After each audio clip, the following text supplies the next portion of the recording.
All right, now we are ready to create our first project in Studio Mine. So first we're going to want to create a project here. We can have a project name under our client's name. That's typically how I like to organize my jobs. We'll add in their budget, and this is for their whole project here. We can also add in an install date as well. So if we want to add that in, we can. And let's hit save and close. So now we're going to go ahead and create a space.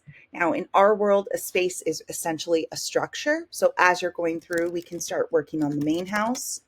We can add our square footage, and then we can start adding rooms. So as you can see, I highlight a room and then I bring it over on the right side. If you have a room that you no longer want to use, you'll just click on that room and bring it back over to the left side. You can also search for rooms. So if you're looking for the living room, for instance, we can go ahead and bring that in. And if you're looking for something a little bit more specific, maybe a Pilates room, we can go ahead and just add in a new room name here. So we'll hit the plus sign and we'll add in the Pilates room. Now, one of the cool things too is that once we go through this process here, we can very easily reorganize the rooms. And if we've forgotten a room and we need to add that on, or the client was happy with your work and wants to add on additional rooms, we can do that as well. So now we're actually in the project, and just to show you where we came from, you can always follow this information at the top. I like to refer to those as my breadcrumbs. So I'm always checking how to get all the way home. So we'll go into John Jones' project. And if he had another house we wanted to work on, maybe we wanted to work on his lake house, we can always add that in here as well. And again, add those additional rooms as needed for the client. And again, just so I find my way back to the main project view, you'll see the lake house and the main house here. Now, let's say that we need to reorganize the room order or change any of the actual room names. There's a couple ways to do that. Typically, what you're going to want to do is take a look and find the navigation bar here. So we have a little blue circle here, and we're able then to go in.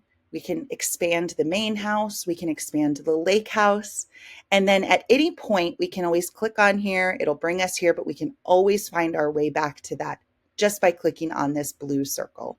So let's click on the blue circle. If you need to edit the name of the main house, if maybe instead we want to call it our Chicago house, we can do that as well. If you want to add in a floor plan later, this is how you add in the floor plan. You'll just bring the image in and go ahead and hit continue. And then for the final part, if we want to change this primary bedroom to the primary suite, we can actually edit the room name here. So maybe we'll call this the primary suite.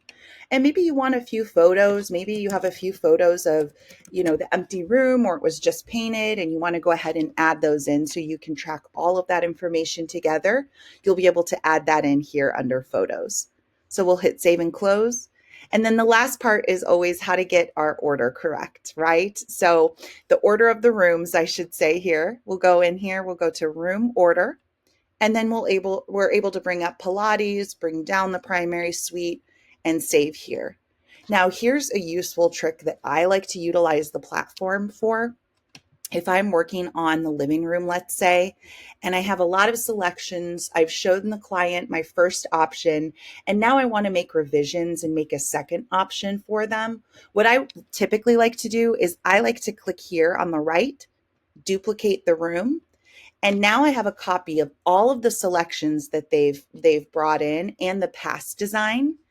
And then I can go up here to this blue circle, and I can always rename the living room. So if I wanted to edit this and I wanted to maybe call it revision 1, I'm able to do that. And then I can hit save and close. Now here's another really cool thing about our navigation on the left side here is that I can change the room order, of course. So we'll go back in, we'll put this maybe before the very top here. And maybe you want to share this with the client, but you don't want them to see the past work that you've done. Or maybe you're still working on one of the rooms, but want to show them the Pilates room. You can actually, with this eyeball icon, if I hover over, I can click on and off the room. So if it's grayed out, Your client will not be able to see this on their shared version of the room, and it also will not show on your shoppable design. So just a quick note on that. Now that we've covered how to create a room, we'll jump into the marketplace. Stay tuned.